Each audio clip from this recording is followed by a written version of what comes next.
Hello everyone, you are welcome in my English YouTube class. मेरी English YouTube class में आपका स्वागत है। I am going to teach you the techniques of direct method of teaching. Direct method of teaching की क्या techniques है, यानी किन टेक्निक्स का यूज करते हुए हम डायरेक्ट मेथड से बच्चों को पढ़ा सकते हैं। वो कौन सी टेक्निक्स हैं, वो कौन से तरीके हैं जिन तरीकों के माध्यम से हम डायरेक्ट मेथड का यूज करते हुए टीचिंग करा सकते हैं, पढ़ा सकते हैं। कौन सी टेक्निक्स डायरेक्ट मेथड में यूज होती है, कौन सी टेक्निक डायरेक्ट मेथड में यूज होती है, कौन से तरीके यूज होते हैं। ठीक है, देखो टेक्निक कौन कौन सी है। Question answer technique. Question answer technique ये डायरेक्ट मेथड की टेक्निक है कि टीचर है asks questions of any type. Teacher है वो किसी भी प्रकार का क्वेश्चन पूछ सकता है एंड स्टूडेंट्स आंसर्स, और स्टूडेंट्स आंसर देता है। This is the first technique, ये पहली टेक्निक है। टीचर मुख्यतः फोकस करता है टारगेट लैंग्वेज में, जिस भाषा को सिखा रहा है उस भाषा में वो क्वेश्चन आंसर करता है बच्चों से छोटे छोटे questions, yes no type questions, short questions वो पूछता है और स्टूडेंट्स उनका उत्तर देता है। तो पहली टेक्निक है डायरेक्ट मेथड की। डायरेक्ट मेथड की पहली टेक्निक यानी डायरेक्ट मेथड से बच्चों को पढ़ाएं तो वो कौन सी तरीका यूज करेगा, क्वेश्चन आंसर एक्सरसाइज की टेक्निक यूज करेगा। Okay. Second, dictation. Direct method का दूसरी टेक्निक कौन सी है, डिक्टेशन है। डिक्टेशन के माध्यम से वो बच्चों को पढ़ा सकता है। डिक्टेशन क्या होता है, डिक्टेशन होता है कि टीचर जोर से बोलता है और स्टूडेंट से उनको राइट करते हैं, लिखता है। यानी जो टीचर बोलता है वो स्टूडेंट्स लिखते हैं और फिर टीचर उनको चेक करता है कि क्या सही लिखा या गलत लिखा। This is the dictation. Teacher chooses A grade appropriate passage. Teacher क्या करता है, चूज करता है, चुनता है एक ग्रेड अप्रोप्रिएट पैसेज, ग्रेड के अनुरूप पैसेज को चुनता है। जिस ग्रेड का बच्चा है उसी ग्रेड के पैसेज को चुनता है और उसको जोर से पढ़ता है। टीचर जोर से पढ़ता है, स्टूडेंट्स उसको लिखते हैं, फिर चेक भी करवाते हैं। This is the dictation technique. ये डिक्टेशन टेक्निक है जिसके माध्यम से टीचर है वो पढ़ाता है। ठीक है। थर्ड टेक्निक, तीसरी टेक्निक देखो, रीडिंग अलाउड, जोर से पढ़ाना। टीचर जोर से पढ़ाने की टेक्निक यूज करता है।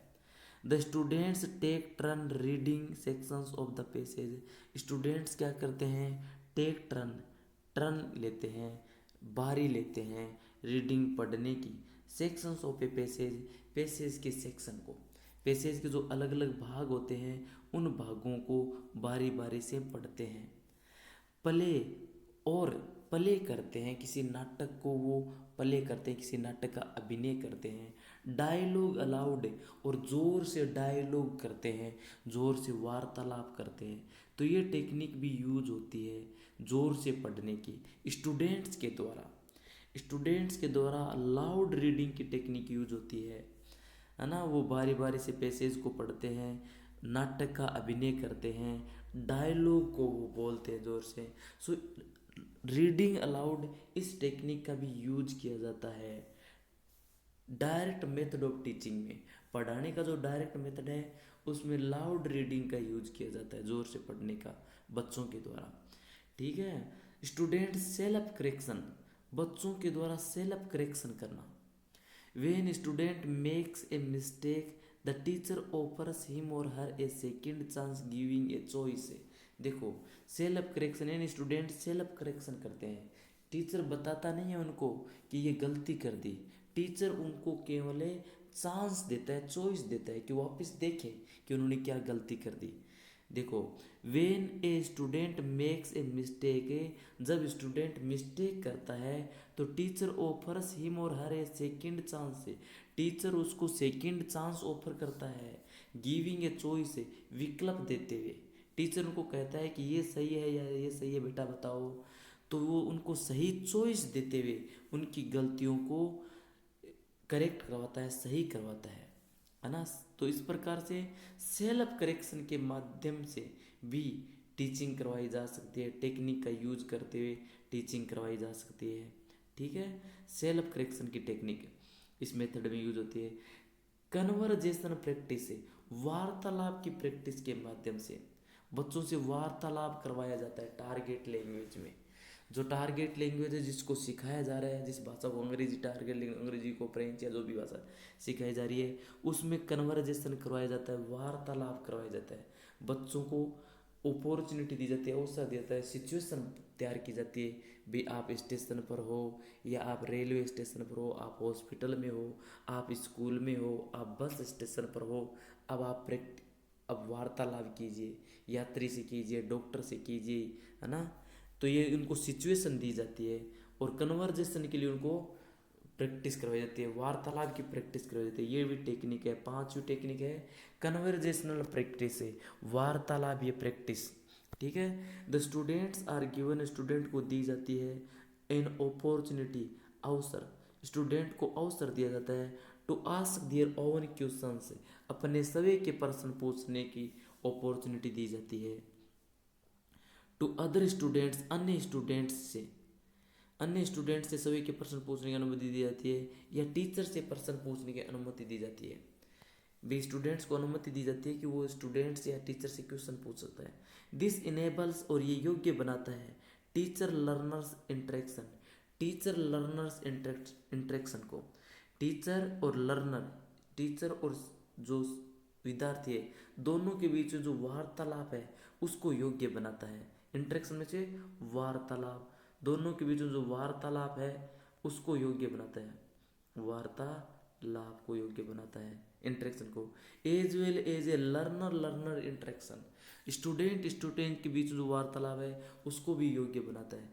इस मेथड में कन्वर्जेशनल प्रैक्टिस की टेक्निक यूज की जाती है। इसमें कहा जाता है कि बच्चों को वार्तालाप में, टारगेट लैंग्वेज में वार्तालाप करवाइए, बच्चों को सीधा अंग्रेजी में आप वार्तालाप करवाइए, सीधा अंग्रेजी में बुलवाइए, सिचुएशन क्रिएट करते हुए। सिचुएशन क्रिएट करो, बच्चे को बताओ कि आप रेलवे स्टेशन पर खड़े हो, आप दूसरे यात्री से बात करोगे तो कैसे करोगे, आप हॉस्पिटल में हो, डॉक्टर से बात करोगे तो कैसे करोगे।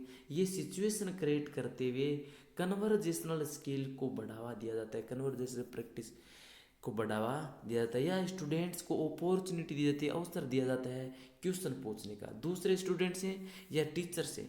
इससे क्या होता है, इंटरेक्शन को बढ़ावा मिलता है, वार्तालाप का बढ़ावा मिलता है, और इससे वो टारगेट लैंग्वेज सीखता है। ठीक है, सिक्स्थ टेक्निक है, छठी टेक्निक देखो कौन सी है।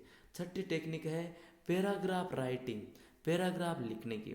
Students are asked to write a passage, student को कहा जाता है पैसेज लिखने के लिए इन देयर ओन वर्ड्स, अपने सभी के शब्दों में। स्टूडेंट को कहा जाता है कि अपने सभी के शब्दों में पैसेज लिखिए, मदर टंग का यूज नहीं करना है। डायरेक्ट मेथड में है मदर टंग का बिना यूज किए सीधे टारगेट लैंग्वेज में, इंग्लिश सिखा रहे तो सीधा इंग्लिश में आपको एक शॉर्ट पैराग्राफ लिखना है अपने सभी के शब्दों में, है ना। ये टेक्निक भी यूज की जा सकती है। तो 6 प्रकार की टेक्निक बताई है। एक तो क्वेश्चन आंसर टेक्निक है, सेकंड डिक्टेशन की टेक्निक है, रीडिंग अलाउड जोर से बच्चों से जोर से पढ़वाने की टेक्निक है, सेल्फ करेक्शन की टेक्निक है ना, और कन्वर्जेशन की प्रैक्टिस करवाने की कन्वर्जेशन की प्रैक्टिस करवाना है, पैराग्राफ लिखवाना है। ये टेक्निक्स हैं डायरेक्ट मेथड को टीचिंग कराने की। ठीक है, अगला देखो, ये टेक्निक्स है, ये याद करनी है आपको। The nature of the direct method, अगला है डायरेक्ट मेथड की क्या नेचर है, उसकी क्या प्रकृति है, किस प्रकार का होता है डायरेक्ट मेथड, उसकी नेचर कैसी होती है, किस प्रकार का होता है डायरेक्ट मेथड। तो नेचर हम पढ़ेंगे डायरेक्ट मेथड। ठीक है, direct method is also known as the natural method है। डायरेक्ट मेथड है उसको नेचुरल मेथड के नाम से जाना जाता है, नॉन एज जाना जाता है, नॉन एज जाना जाता है नेचुरल मेथड के रूप में, प्राकृतिक मेथड के रूप में जाना जाता है। ये प्राकृतिक मेथड के रूप में क्यों जाना जाता है, क्योंकि इसमें बच्चा उसी रूप से टारगेट लैंग्वेज को सीखता है या इंग्लिश को सीखता है जैसे वह अपनी मातृभाषा सीखता है। मातृभाषा में जैसे उसको अवसर मिले सीखने के, वैसे के वैसे अंग्रेजी सीखने के अवसर दिया जाए, ये डायरेक्ट मेथड बताता है। इसलिए ये नेचुरल मेथड है कि जैसे बच्चा नेचुरली हिंदी सीखता है, नेचुरली अपनी मदर टंग मातृभाषा सीखता है, वैसे के वैसे उसको अंग्रेजी सिखाई जाए, टारगेट लैंग्वेज सिखाई जाए। इसलिए ये नेचुरल मेथड है, क्योंकि इसमें सिखाने को नेचुरल वे अपनाया जाता है, भाषा को सिखाने का ये मेथड है। ठीक है, देखो, इट वॉज डेवलप्ड, इस मेथड को विकसित किया गया था, डायरेक्ट मेथड को विकसित किया गया था एज ए रिएक्शन, प्रतिक्रिया के रूप में।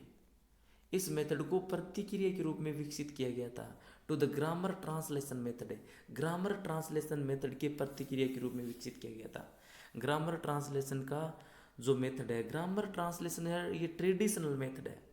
ग्रामर ट्रांसलेशन मेथड ये बताता है कि हर शब्द को ट्रांसलेट करके पढ़ाओ आप।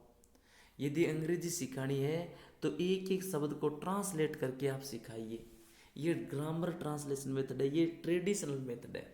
ठीक है, इस मेथड की उल्टे रिएक्शन में, इस मेथड के रिएक्शन में ये मेथड विकसित हुआ है। ग्रामर ट्रांसलेशन मेथड के रिएक्शन में इस मेथड को विकसित किया गया है। इस डिजाइन्ड, इस मेथड को डिजाइन किया गया है, बनाया गया है to take the learner into the domain of the target language. इस मेथड को डिजाइन किया गया है लर्नर को लेने के लिए, विद्यार्थी को लेने के लिए, डोमेन यानी क्षेत्र में, विद्यार्थी को क्षेत्र में लेने के लिए, टारगेट लैंग्वेज, टारगेट लैंग्वेज के क्षेत्र में लेने के लिए, मोस्ट नेचुरल मैनर, सबसे ज़्यादा स्वाभाविक मैनर में, सबसे ज़्यादा प्राकृतिक मैनर में बच्चे को टारगेट लैंग्वेज के क्षेत्र में लेने के लिए डिज़ाइन किया गया है। यानी इस मेथड को इस रूप में डिज़ाइन किया गया है कि बच्चे को केवल टारगेट लैंग्वेज में ही रखा जाए। जैसे छोटा सा बच्चा है वो मातृभाषा को सीखता है धीरे धीरे, क्योंकि उसके सामने चारों ओर मातृभाषा ही रहती है, मातृभाषा के शब्द बोले जाते हैं, मातृभाषा के वाक्य बोले जाते हैं, मातृभाषा के वाक्यांश बोले जाते हैं, वैसे ही उसको टारगेट लैंग्वेज सिखाई जाए प्राकृतिक रूप से, उसको पूरे अपॉर्चुनिटी दी जाए सीखने की टारगेट लैंग्वेज की, है ना। तो इस मेथड को इसी रूप में डिज़ाइन किया गया कि बच्चे को है, लर्नर को है, वो टारगेट लैंग्वेज में रखा जाए, इंग्लिश के क्षेत्र में रखा जाए, ताकि वो नेचुरल तरीके से अंग्रेजी को सीख सके, जैसे मातृभाषा से की वैसे के वैसे सीख सके। ठीक है, the main objective is to impart a perfect command of foreign language. The main objective, मुख्य जो उद्देश्य है, इज टू इम्पार्ट करना है, देना है। इस मेथड का मुख्य उद्देश्य है वो देना है, परफेक्ट कमांड, पूरी कमांड देना।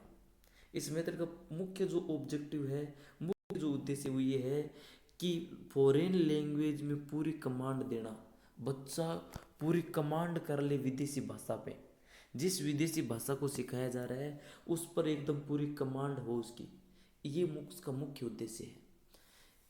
The main focus being to make the learner think in target language. देखो, मेन फोकस है, इसका जो मेन फोकस है वो है being to make the learner, learner को बनाना, थिंक करवाना, सोचवाना। मेक लर्नर थिंक का मतलब लर्नर को सोचवाना in the target language, target language में।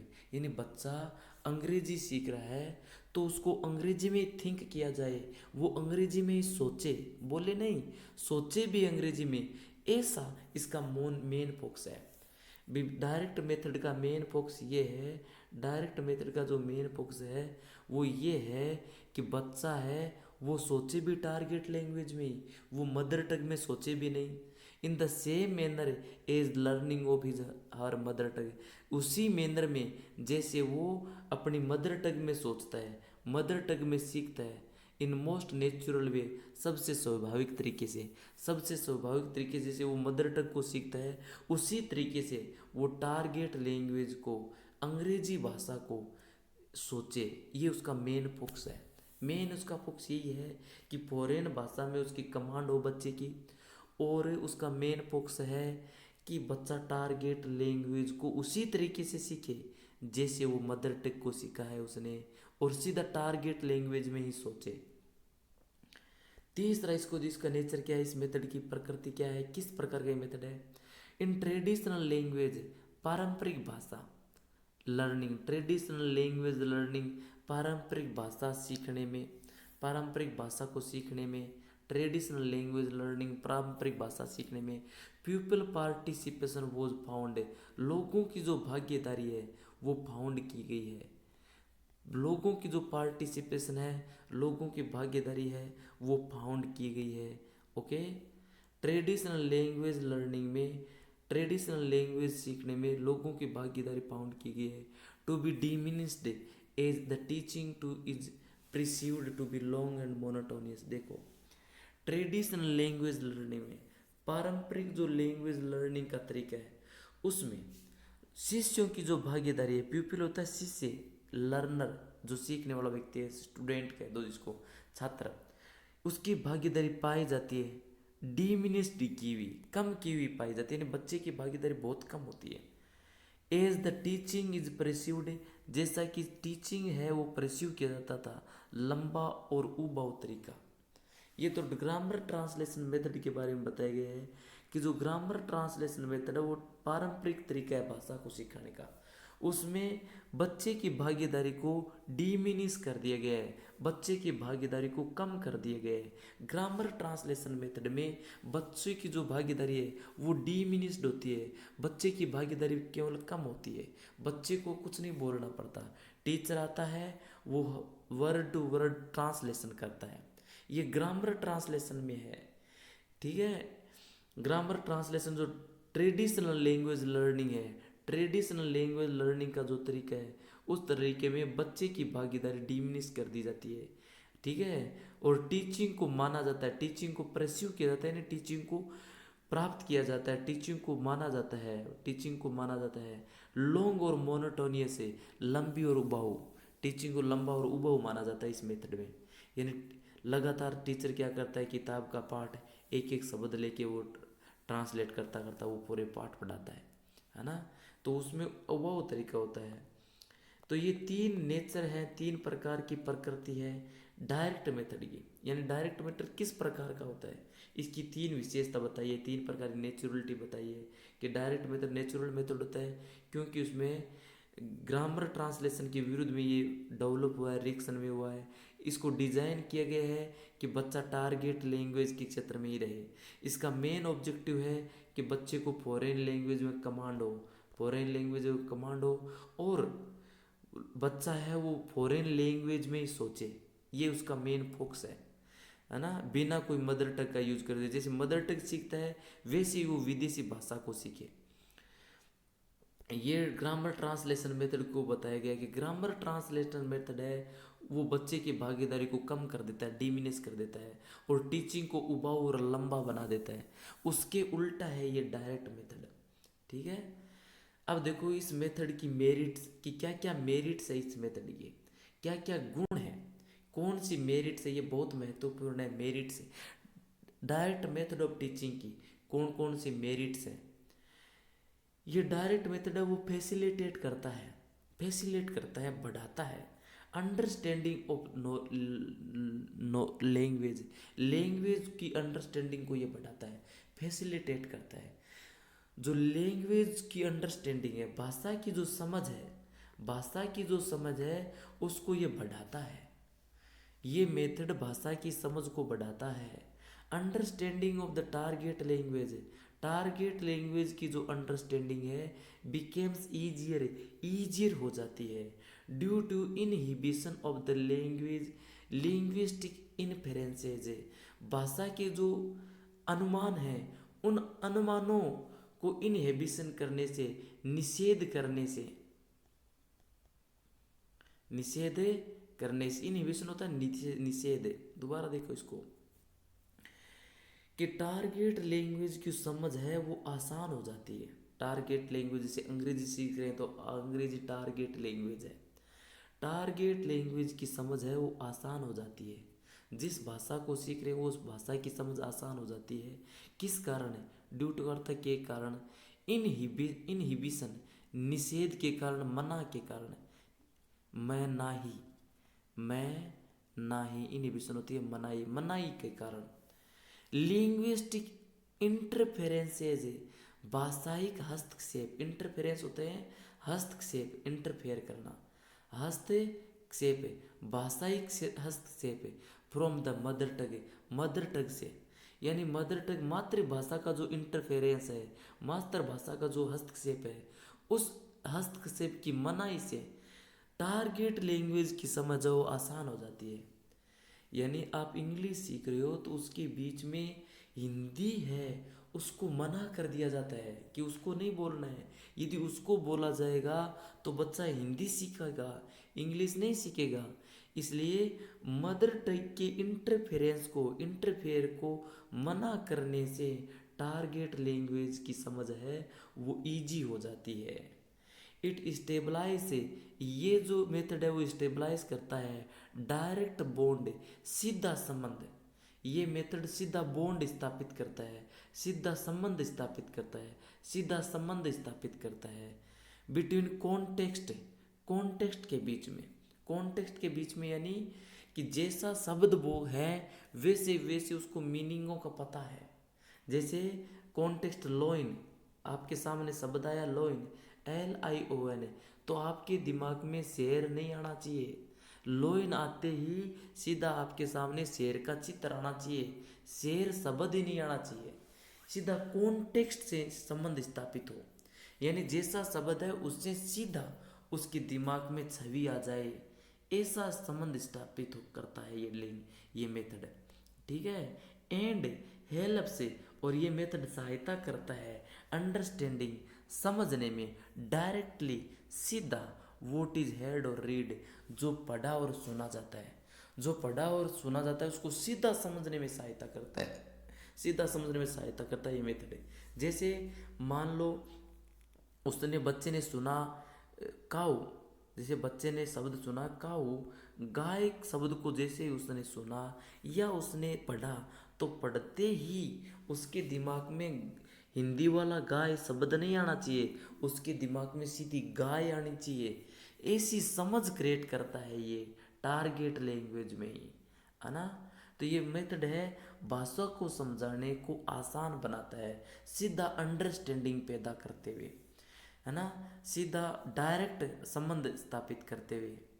ठीक है, ये एक तो इसका ये मेरिट है। दूसरी मेरिट क्या है कि ये भाषा को अंडरस्टैंडिंग क्रिएट करता है, टारगेट लैंग्वेज जो समझ है उसको ये क्रिएट करता है। Improve fluency in of speech, और इसमें क्या करता है, इस मेथड है वो, ये मेथड है वो इम्प्रूव करता है, सुधारता है। ये मेथड इम्प्रूव करता है, सुधारता है। क्या सुधारता है? फ्लुएंसी ऑफ स्पीच, भाषा की फ्लुएंसी को, भाषा की जो धारा प्रवाह है, भाषा की जो फ्लुएंसी है, भाषा की जो धारा प्रवाह है उसको ये सुधारता है। यानी आप टारगेट लैंग्वेज सीख रहे हो, आप इंग्लिश सीख रहे हो, तो उसकी फ्लुएंसी कब सुधरेगी? जब आप सीधा अंग्रेजी में सोचोगे, सीधा अंग्रेजी में सोचोगे तब उसकी फ्लुएंसी सुधरेगी। तो ये मेथड है वो ये कहता है कि भाषा की फ्लुएंसी सुधारनी है, और भाषा की फ्लुएंसी सुधारनी है तो आपको डायरेक्ट मेथड यूज करना है। बच्चे को सीधा अंग्रेजी में सोचवाना सीखिए कि बच्चा सीधा अंग्रेजी में सोचे, बिना कोई मदर टंग का यूज किए, बिना कोई मातृभाषा का यूज किए हुए, है ना। तो ये मेथड भाषा की फ्लुएंसी को इम्प्रूव करता है। फ्लुएंसी ऑफ स्पीच है, भाषा की जो फ्लुएंसी है वो रिजल्ट से इन ईजियर राइटिंग, भाषा की फ्लुएंसी है वो रिजल्ट करती है, भाषा की फ्लुएंसी से परिणाम होता है इन ईजियर राइटिंग, आसान राइटिंग में। यदि भाषा की फ्लुएंसी आ गई तो उसका परिणाम क्या है? बच्चा आसानी से लिख सकता है, यानी जैसे उसके मन में विचार आ रहा है वैसे के वैसे वो लिख सकता है ना। यदि वो फ्लुएंसी नहीं आएगी तो वो लिख नहीं सकता। इट टेंड से, और ये मेथड टेंड करता है, परिवर्त करता है टू इम्प्रूव एक्सप्रेशन, एक्सप्रेशन को परिवर्त करता है। यानी टेंड करता है, ऐसी टेंडिंग करता है, ऐसी आदत डालता है, ये मेथड है ऐसी टेंडिंग करता है, नहीं ऐसी आदत डालता है कि वो एक्सप्रेशन को इम्प्रूव करे, सीधा इंग्लिश में एक्सप्रेशन हो, अभिव्यक्ति हो, इसको इम्प्रूव करता है। एक्सप्रेशन इन राइटिंग, राइटिंग में अभिव्यक्ति को इम्प्रूव करता है। It is a quick way, ये एक तेज तरीका है, क्विक वे, शीघ्र तरीका है ऑफ लर्निंग, लर्निंग करने का, एक्सपेंडिंग और बढ़ाने का, वोकेबलरी, शब्दों को बढ़ाने का, वोकेबलरी को बढ़ाने का और सीखने का ये तेज तरीका है। यानी इस मेथड के माध्यम से बच्चा बहुत तेज़ी से वोकेबलरी को लर्न कर सकता है, उसको एक्सपेंड कर सकता है ना, और भाषा को वो सही तरीके से एक्सप्रेस कर सकता है, और एक्सप्रेशन को वो सही तरीके से इम्प्रूव कर सकता है इस मेथड से। यानी जब तक डायरेक्ट मेथड यूज़ नहीं करोगे तब तक वह बच्चा इंग्लिश को या टारगेट लैंग्वेज को सही तरीके से सीख नहीं पाएगा, फ्लुएंट नहीं हो पाएगा, वो सही तरीके से लिख नहीं पाएगा। क्योंकि जब भी वो इंग्लिश सीखने का प्रयास करेगा तो पहले उसकी हिंदी मदर टंग आएगी, फिर उसको इंग्लिश में लिखेगा, तो ये लंबा प्रोसेस हो गया। डायरेक्ट मेथड कहता है कि सीधा इंग्लिश में सीखे बच्चा, हिंदी में यूज ही नहीं हो उसका। एड्स रीडिंग, और जो एड्स है उनको रीड करना, जो सहायक सामग्री है, सहायक सामग्री एड्स होती है सहायक सामग्री, सहायक सामग्री को रीड करे। सहायक सामग्री जैसे चार्ट्स हैं, है ना, जो बोर्ड्स हैं, ये सहायक सामग्री होती है। तो एड्स जो रीडिंग है वो करे, एड्स रीडिंग आसान हो जाती है। Reading becomes easier and more pleasant, इस मेथड में रीडिंग है आसान हो जाती है और अधिक आनंददायक हो जाती है। ग्रामर ट्रांसलेशन मेथड में रीडिंग इजी नहीं होती है, उसमें पढ़ना, हर शब्द को पढ़ने के बाद उसको ट्रांसलेट करना होता है। लेकिन ये मेथड कहता है कि सीधा आप इंग्लिश को पढ़िए, ट्रांसलेट मत कीजिए, बच्चे को सीधा अंग्रेजी सिखाइए, जैसे उसने मदर टंग को सीधा वो सीधा अंग्रेजी में सोचे, ऐसा बनाइए। इससे रीडिंग है वो इजी बन जाती है, अधिक आनंददायी बन जाती है। It helps promotes a habit of critical studying, ये प्रमोट करता है, ये मेथड प्रमोट करता है हैबिट ऑफ क्रिटिकल स्टडिंग, जटिल अध्ययन को प्रमोट करता है। इससे बच्चा क्या होता है, क्रिटिकल स्टडी करता है, बड़े बड़े जटिल अध्ययनों को वो कर सकता है। जैसे साइंस के जो मेथड, साइंस की जो ये सिद्धांत है उनको सीधा वो इंग्लिश में पढ़ सकता है। चौथा, द फोर्थ मेरिट, चौथी मेरिट इसकी है, it improves the development of language sense, ये मेथड इम्प्रूव करता है, विकास को इम्प्रूव करता है, डेवलपमेंट यानी विकास को इम्प्रूव करता है। लैंग्वेज सेंस, भाषा के ज्ञान का जो विकास है उसको इम्प्रूव करता है ये मेथड।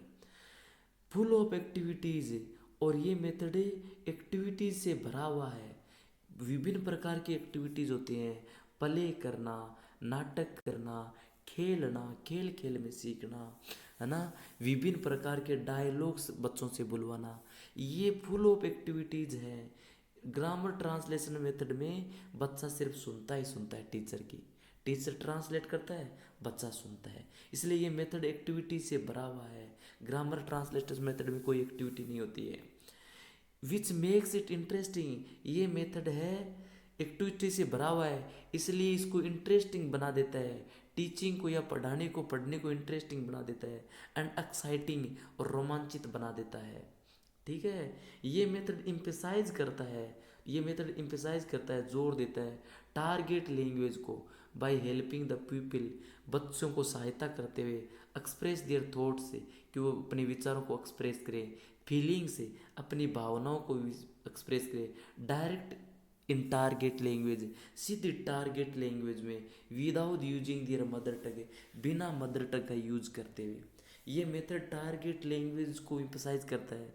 ये मेथड कहता है कि सीधा टारगेट लैंग्वेज में बच्चा एक्सप्रेस करे, बच्चा सीधा टारगेट लैंग्वेज को ही बोले, अपने विचारों को एक्सप्रेस करे, अपने फीलिंग्स को एक्सप्रेस करे सीधा टारगेट लैंग्वेज में, बिना मदर टंग का यूज किए, मदर टंग का यूज किए बिना सीधा टारगेट लैंग्वेज में यूज करे, ये मेथड इम्फसाइज करता है।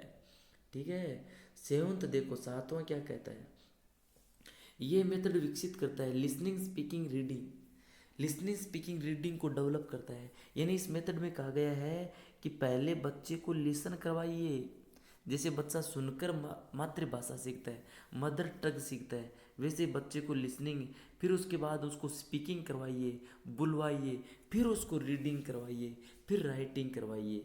ये नेचुरल वे है, प्राकृतिक तरीका है भाषा को सीखने का। भाषा में पहले सुनना सीखता है, फिर बोलना सीखता है, फिर पढ़ना सीखता है, फिर वो लिखना सीखता है। तो इस मेथड, ये मेथड है वो पहले सुनना, बोलना, पढ़ना इसी क्रम में सिखाता है। ठीक है, देखो इस मेथड में क्या होता है, इंक्रीज एम्प्लॉयमेंट अपॉर्चुनिटी, इस मेथड में एम्प्लॉयमेंट अपॉर्चुनिटी इंक्रीज हो जाती है, सीधा इंग्लिश बोलने सीख जाता है इसमें बच्चा, है ना। एम्प्लॉयमेंट अपॉर्चुनिटी बढ़ती है। Helps in bringing words from passive vocabulary into active vocabulary. देखो ये मेथड हेल्प करता है ब्रिंगिंग वर्ड शब्दों को लाने की, from passive vocabulary into active vocabulary. Passive vocabulary से एक्टिव वोकेबलरी लाने में सहायता करता है ये मेथड है। पैसिव वोकेबलरी होती है जिसको बोला नहीं जा रहा है वो शब्द है, उसको एक्टिव में ले आता है। यानी ये मेथड है जो शब्द नहीं बोले जा रहे हैं उन शब्दों को बोलने लग जाता है बच्चा, बोलने में फोकस करता है कि बच्चा ज़्यादा से ज़्यादा इंग्लिश बोले, टारगेट लैंग्वेज को बोले। ये मेथड हेल्प करता है प्रीसीडिंग इंग्लिश लैंग्वेज को प्रीसीड करने में हेल्प करता है। प्रीसीडिंग नहीं, प्रोसीड इंग्लिश लैंग्वेज को बढ़ाने में मदद करता है। ये मेथड है वो इंग्लिश लैंग्वेज या फिर टारगेट लैंग्वेज को प्रोसीड करने में बढ़ाने में मदद करता है। फ्रॉम पर्टिकुलर टू जनरल, विशेष से जनरल की ओर, विशेष से जनरल की ओर बढ़ाने में सहायता करता है। यानी बच्चे को पहले विशेष बात बताई जाती है। जैसे बच्चे को पेड़ बताना हो तो पहले उसकी शाखा बताई जाती है, फिर उसकी शाखा बताने के बाद उसको बताया जाता है कि शाखा से ये तना बना है और ये पेड़ है। तो पहले उसको क्या बताया जाता है, पर्टिकुलर चीज़ बताई जाती है, फिर उसको जनरल की ओर बताया जाता है। It bridges gap between practice and theory. ये जो मेथड है वो ब्रिज कर देता है गैप को। कौन सा गैप है, प्रैक्टिस और थ्योरी, अभ्यास और जो थ्योरी का गैप है उसको ब्रिज कर देता है। यानी अभ्यास और सिद्धांत है, सिद्धांत और अभ्यास उसके बीच में कोई गैप नहीं रहता। बच्चा सीधा है वो प्रैक्टिकली सीखता है, थ्योरी को बाद में वो अपने आप ऑटोमेटिक सीख जाता है। इसमें सीधा वो प्रैक्टिकली सीख जाता है, थ्योरी सीखने की जरूरत ही नहीं रहती उसको। ये मेथड क्या करता है, makes use of audio visual aids. ये मेथड यूज करवाता है ऑडियो विजुअल एड से। जो ऑडियो विजुअल एड्स हैं, ऑडियो विजुअल एड्स होती है सहायक सामग्री, जैसे रेडियो है, टीवी है, प्रोजेक्टर है, पोस्टर है। इन ऑडियो विजुअल एड्स को यूज करवाता है ये मेथड है। इस मेथड से टीचर है वो यूज करता है ऑडियो विजुअल एड से, है ना। Also facilitates reading and writing. और ये मेथड है रीडिंग राइटिंग को भी फैसिलिटेट करता है। लेकिन ये ध्यान रखना ये मेथड है वो रीडिंग राइटिंग को कम करता है, ये सिर्फ लिसनिंग और स्पीकिंग पर ज़्यादा फोकस करता है, ये ध्यान रखना है आपको। रीडिंग और राइटिंग को सिर्फ ग्रामर ट्रांसलेशन मेथड करवाता है, वो लिसनिंग स्पीकिंग नहीं करवाता है, ठीक है। ये मेथड क्या करता है, फैसिलिटेट करता है अलर्टनेस को। अलर्टनेस यानी सजगता, सजगता को फैसिलिटेट करता है, कहता है भी सजग रहो। पार्टिसिपेशन ऑफ स्टूडेंट्स, और स्टूडेंट्स की भागीदारी को फैसिलिटेट करता है कि बच्चा एक्टिव होकर कार्य करे, बच्चा एक्टिव होकर सीखे। ये मेथड फैसिलिटेट करता है। यानी ये मेथड ऐसी फैसिलिटी देता है कि बच्चा पार्टिसिपेट हो, बच्चे में अलर्टनेस आए, है ना। तो इस मेथड की ये मेरिट्स थी। अब देखो इस मेथड की डी मेरिट्स क्या है। अब इसकी डी मेरिट्स देखते हैं, ये भी बहुत महत्वपूर्ण। डी मेरिट्स देखो कि क्या इसके अवगुण है। इस मेथड के अवगुण क्या है, इस मेथड का अवगुण है कि ये इग्नोर करता है सिस्टमेटिक रिटर्न वर्क। ये सबसे बड़ी कमी है इसकी, ये ध्यान मैंने पहले कह दिया कि ये रिटर्न वर्क को इग्नोर कर देता है। बच्चे को सिर्फ लिसनिंग और स्पीकिंग पर ही फोकस करता है कि बच्चा सिर्फ बोल सुने और उसको स्पीक करे, फ्लुएंसी को ये करता है, ठीक है। ये लिसनिंग स्पीकिंग को फोकस करता है, रिटर्न सिस्टमेटिक रिटर्न को इग्नोर कर देता है। रीडिंग एक्टिविटीज़, और रीडिंग एक्टिविटीज़ को भी क्या कर देता है, इग्नोर कर देता है। सबसे बड़ी कमी इसकी है, ये सिर्फ स्पीकिंग और लिसनिंग को ही फोकस करता है, ठीक है। May not hold well in higher level classes. ये मेथड है वो हायर लेवल क्लासेज को होल्ड नहीं करता। This method may not hold well, अच्छा नहीं है ये मेथड हायर लेवल क्लासेज, उच्च क्लासों के लिए। उच्च क्लासों के लिए मेथड बढ़िया नहीं है। वेयर ट्रांसलेशन मेथड में बी मोर सूटेबल, जहाँ ट्रांसलेशन मेथड ज़्यादा सूटेबल है। बड़ी क्लासें हैं ना, जैसे मान लो 12th क्लास है, 11th क्लास है, उन क्लासों में रीडिंग और रिटन वर्क ज़्यादा रहता है, उसमें पढ़ाई कक्षा ज़्यादा रहता है। तो इसलिए उन क्लासों में ट्रांसलेशन मेथड ज़्यादा सूटेबल रहता है। बड़ी क्लासों में देखो ध्यान से, बड़ी क्लासों में और ऊंची क्लासों में ट्रांसलेशन मेथड ज़्यादा बेटर रहता है, डायरेक्ट मेथड बेटर नहीं रहता है। डायरेक्ट मेथड तो सिर्फ सिखाने के लिए यूज़ होता है कि कैसे अंग्रेजी को सिखाना है, बोलना कैसे सिखाना है, सुनना कैसे सिखाना है। ये सुनना और बोलना सिखाना हो तो डायरेक्ट मेथड को यूज़ करो, और यदि पढ़ना और लिखना है तो उसके लिए आपको ग्रामर ट्रांसलेशन मेथड यूज़ करना है। बड़ी क्लासों के लिए और ऊंची क्लासों के लिए ये मेथड काम का नहीं है, ठीक है। ये मेथड सपोर्ट्स करता है, सहारा देता है लिमिटेड वोकेबलरी को, सीमित जो शब्दावली है उसको सहारा देता है। ये मेथड सीमित वोकेबलरी को सहारा देता है। इट रेस्ट्रिक्ट से, और ये मेथड रेस्ट्रिक्ट करता है, केवल सीमित वोकेबलरी यूज करता है ये मेथड। जो कन्वर्जेशनल वोकेबलरी है, बोलने चालने के जो शब्द है, उन शब्दों को ही सपोर्ट करता है। वोकेबलरी इसकी बहुत सीमित है, बड़े और बढ़िया शब्द हैं, है ना, बाहर जो ज़्यादा महत्वपूर्ण शब्द है, या भी हाई लैंग्वेज फॉर्मल लैंग्वेज आपको बोलनी है, कार्यालय भाषा बोलनी है, तो ये मेथडे शब्द यूज नहीं करता, सिर्फ कन्वर्जेशनल लैंग्वेज यूज करता है, वार्तालाप की जो भाषा है उन शब्दों को यूज करता है। ये केवल लिमिटेड वोकेबलरी को यूज करता है ये मेथड, ठीक है। ये रेस्ट्रिक्ट करता है स्कोप ऑफ वोकेबलरी, वोकेबलरी का जो स्कोप है उसको ये सीमित करता है। Not all words can be directly associated as their meanings, बहुत से शब्द है, सभी शब्द हैं वो डायरेक्टली एसोसिएट नहीं होते हैं, सभी शब्द सीधे संबंधित नहीं होते हैं उनके मीनिंगों से, सभी शब्द हैं उनके मीनिंगों से संबंधित नहीं होते हैं। कई शब्द है जिनका ट्रांसलेशन जरूरी है, इसलिए ये मेथड है वो सीमित वोकैबुलरी को ही फैसिलिटेट करता है, सीमित वोकैबुलरी को ही बताता है, सभी शब्दों को मीनिंगों से एसोसिएट नहीं किया जा सकता। देखो चौथा इसका अवगुण क्या है, ये मेथड आवश्यक रखता है स्किल्ड टीचर से, कुशल अध्यापकों के। इस मेथड में स्किल्ड टीचर चाहिए, इंग्लिश बोलने वाले टीचर चाहिए, क्योंकि इसमें ये कहता है कि मदर टंग तो आप यूज ही मत करो, मदर टंग यूज ही नहीं करने, सीधी इंग्लिश यूज करो, ऐसे टीचर चाहिए। और ऐसे टीचर मुश्किल होते हैं जी, सीधे इंग्लिश बोलने वाले टीचर बहुत कम हैं। Most of the teachers in English Indian school से, इंडियन स्कूल्स में जो अधिकांश टीचर्स हैं have poor command of English, English की कमज़ोर कमांड होती है उन पर, इंग्लिश की कमांड होती ही नहीं है, इसलिए स्किल टीचर्स नहीं होने पर इस मेथड को यूज़ नहीं किया जाता, इस मेथड का उपयोग नहीं होता, इसलिए ये मेथड स्किल टीचर्स की आवश्यकता रखता है। ग्रामर ट्रांसलेशन मेथड को कोई भी यूज कर देता है, उसमें सिर्फ पढ़ के आना है, घर पे पढ़ के आया और वैसा का वैसा रट्टा मार देता है, वो ग्रामर ट्रांसलेशन मेथड है, और बच्चों को कह देता है याद कर लो इनको। ये मेथड इग्नोर कर देता है रीडिंग एंड राइटिंग, पढ़ने और writing aspect of the language learning. Language learning का जो रीडिंग राइटिंग एस्पेक्ट है, लैंग्वेज लर्निंग का जो पढ़ने और लिखने का पहलू है, एस्पेक्ट होता है पहलू, लर्निंग लैंग्वेज लर्निंग का जो रीडिंग राइटिंग पहलू है उसको इग्नोर कर देता है ये मेथड। ये मेथड भाषा को सीखने का जो रीडिंग राइटिंग पहलू है उसको इग्नोर करता है। इस मेथड में मेन फोकस रहता है सिर्फ लिसनिंग और स्पीकिंग, सिर्फ बोलना और स्पीकिंग करना इसमें फोकस रहता है ना।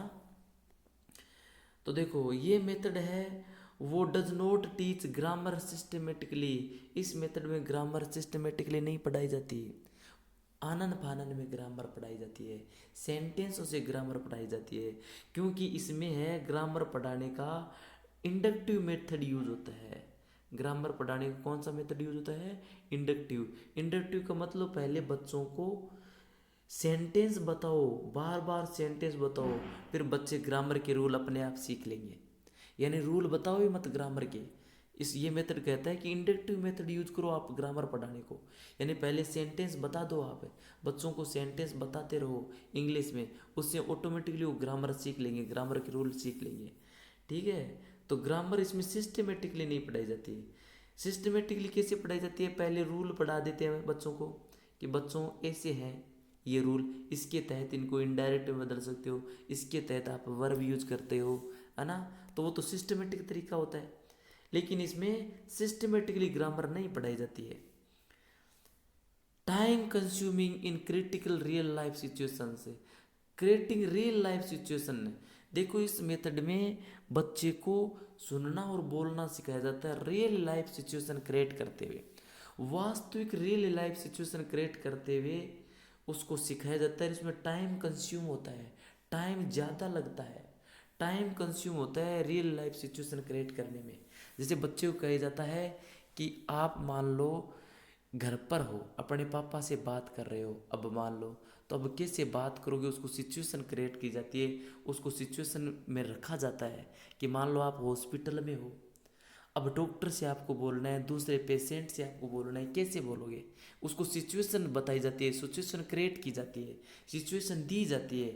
तो ये जो मेथड है सिचुएशन क्रिएट करने में ज़्यादा टाइम लगता है ना। तो इसका मतलब ज़्यादा टाइम लगाने वाला मेथड है ये, टाइम कंज्यूमिंग मेथड है। Less suitable for slow learners है, और स्लो लर्नर्स के लिए ज़्यादा लेस सूटेबल है, कम सूटेबल है। धीरे सीखने वाला बच्चा है उसके लिए सूटेबल नहीं है। आगे टीचर अगर अंग्रेजी अंग्रेजी बोलता रहे और बच्चा जो कमज़ोर है वो पढ़ा रहे, कमज़ोर का कमज़ोरी, है ना, वो स्ट्रगल विद दिस मेथड है। स्लो लर्नर है वो इस मेथड से स्ट्रगल करता है। अब देखो इस मेथड के सिद्धांत कौन से प्रिंसिपल है, किन प्रिंसिपल्स से इस मेथड को पढ़ाया जाता है, कौन से मेथड प्रिंसिपल्स है। Classroom instruction is conducted exclusively in the target language. इस मेथड में क्लासरूम निर्देश हैं वो कंडक्ट किए जाते हैं केवल टारगेट लैंग्वेज में। इस मेथड में टारगेट लैंग्वेज में ही क्लासरूम के लेसन कंडक्ट किए जाते हैं, यानी अंग्रेजी में ही क्लासरूम में निर्देश दिए जाते हैं, अंग्रेजी ही बोली जाती है क्लास में, ठीक है। ओनली एवरीडे वोकेबलरी, देखो ऊपर आया एक्सक्लूसिवली का मतलब होता है ओनली, केवल टारगेट लैंग्वेज बोली जाती है। ओनली एवरीडे वोकेबलरी, केवल प्रतिदिन की जो वोकेबलरी है वो वोकेबलरी, वो सेंटेंसेज टॉट किए जाते हैं, सिखाए जाते हैं ड्यूरिंग द इनिशियल फेज, प्रारंभिक फेज में। प्रारंभिक फेज में केवल जो प्रतिदिन के शब्द हैं, जो सेंटेंस है वो सिखाए जाते हैं, ग्रामर सिखाई जाती है, रीडिंग राइटिंग सिखाई जाती है, ये इंट्रोड्यूस की जाती है इंटरमीडिएट फेज में, बाद वाले फेज में। पहले फेज में तो क्या सिखाया जाता है, केवल प्रतिदिन की वोकेबुलरी और सेंटेंस सिखाया जाता है भी आपको ये शब्द डेली यूज करनी है, ये सेंटेंसेस डेली यूज करने हैं। उसके बाद में उसको ग्रामर, रीडिंग, राइटिंग सिखाई जाती है। पहले उसको डेली यूजेज सिखाए जाते हैं कि ये शब्द आपको डेली यूज करने, सेंटेंस बोलने, फिर ग्रामर, रीडिंग, राइटिंग सिखाई जाती है। और देखो oral communication skills are build up है, इस मेथड में ओरल स्किल बिल्डअप की जाती है। मौखिक जो वार्तालाप की स्किल है, बोलने चाल की स्किल को डील, स्किल में से कुशलता, बोलने चालने की जो कुशलता है, ओरल कम्युनिकेशन है, मौखिक जो कम्युनिकेशन है उसको बिल्डअप किया जाता है। केयरफुली, सावधानीपूर्वक, in a carefully graded progression, सावधानीपूर्वक श्रेणीबद्ध प्रोग्रेशन में, organised around question and answer exchanges, question answer exchanges के बीच में, यानी क्वेश्चन और आंसर का जो एक्सचेंज होता है, वार्तालाप होता है, उस ऑर्गेनाइज्ड क्वेश्चन आंसर्स की देख रेख में, प्रोग्रेशन में कम्युनिकेशन स्किल को बिल्डअप किया जाता है। बिटवीन टीचर्स एंड स्टूडेंट्स से, टीचर्स और स्टूडेंट के बीच में, इन स्मॉल और इंटेंसिव क्लासेज, छोटी और गहन क्लासों में, छोटी और बड़ी ही इंटेंसिव क्लासों में टीचर और स्टूडेंट्स के बीच में क्वेश्चन आंसर एक्सचेंज के माध्यम से, ग्रेडेड प्रोग्रेशन के रूप में, ओरल के स्किल्स के माध्यम से ओरल स्किल्स को डेवलप किया जाता है। यानी इसमें बच्चे को ओरल स्किल सिखाई जाती है कि टीचर और स्टूडेंट्स के सीधा वार्तालाप हो, और वो भी ग्रेडेड वार्तालाप हो, सीधा क्वेश्चन आंसर हो। तो इस मेथड को यूज करने का सीधा ओरल स्किल पर फोकस किया जाता है। ग्रामर इंडक्टिवली पढ़ाई जाती है। इंडक्टिव का मतलब पहले सेंटेंसेस पढ़ाए जाते हैं, सेंटेंस, और फिर रूल पढ़ाया जाता है। सेंटेंस टू रूल चलता है इसमें, पहले सेंटेंस फिर रूल, पहले सेंटेंस फिर रूल। तो कहने का मतलब पहले सेंटेंस बता देते हैं, बच्चा खुद रूल क्रिएट करता है। इंडक्टिवली पढ़ाई जाती है। दूसरा डिडक्टिवली होता है, वो ग्रामर ट्रांसलेशन मेथड है। डिडक्टिवली ग्रामर का मतलब पहले रूल और फिर उसके सेंटेंस, ठीक है।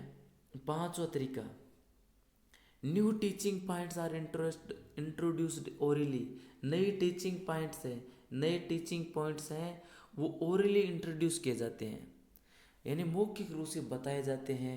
मौखिक रूप से टीचिंग पॉइंट्स बताए जाते हैं कि ये है ना, पॉइंट्स को बताते हुए, टीचिंग पॉइंट्स को बताते हुए पढ़ाया जाता है ओरली, मौखिक रूप से।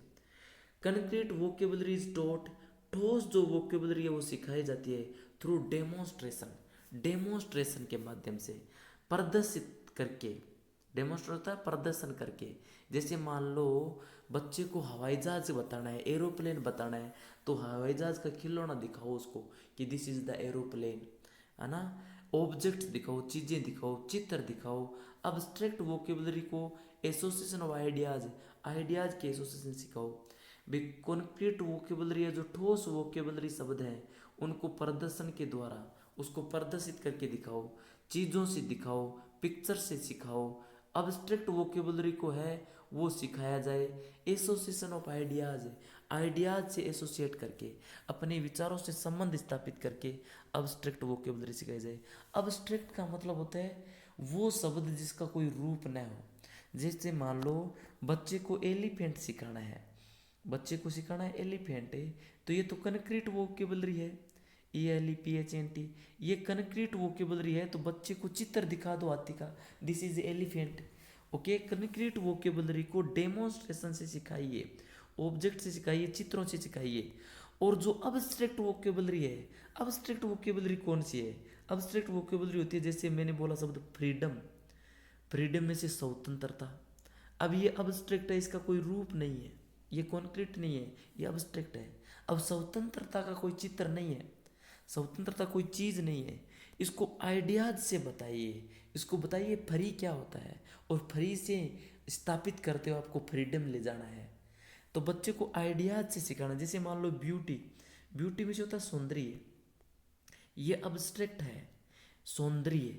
अब ये सौंदर्य दिखाना है आपको, तो सौंदर्य तो चित्र के रूप में नहीं दिखा सकते, उसको आइडियाज क्रिएट करके ब्यूटीफुल बताइए पहले उसको, beautiful the tree, beautiful girl, beautiful, और उससे फिर ब्यूटी की ओर ले जाइए, आपको आइडियाज से एसोसिएट करके उसको बताइए abstract vocabulary.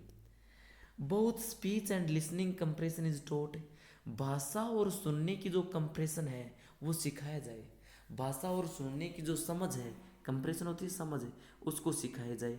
Correct pronunciation and grammar emphasised, सही और ग्रामर को एम्फसाइज किया जाना चाहिए, जोर दिया जाना चाहिए, ग्रामर सिखाई जानी चाहिए सही। Students should be speaking approximately 80% of the time during the lesson, और स्टूडेंट्स को स्पीकिंग होना चाहिए, स्पीक बोलना चाहिए लगभग 80% of the time. 80% time student बोले टारगेट लैंग्वेज को लेसन के दौरान। इस मेथड में 80% बच्चा, 80% टाइम बच्चा मेथड में स्पीकिंग करे, बोले। ये मेथड कहता है कि 80% बच्चा खुद बोले, है ना।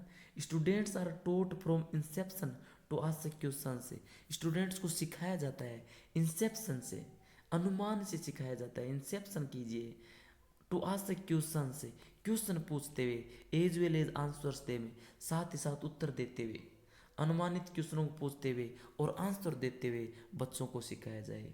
सो thank you for watching this video, this is really very helpful. Please subscribe this channel, okay, ताकि अलग वीडियोस आपके, अगला मैं वीडियो लेकर आऊँगा ग्रामर ट्रांसलेशन मेथड का, तो भी आपको फ़ायदे में रहेगा। So thank you for watching, bye.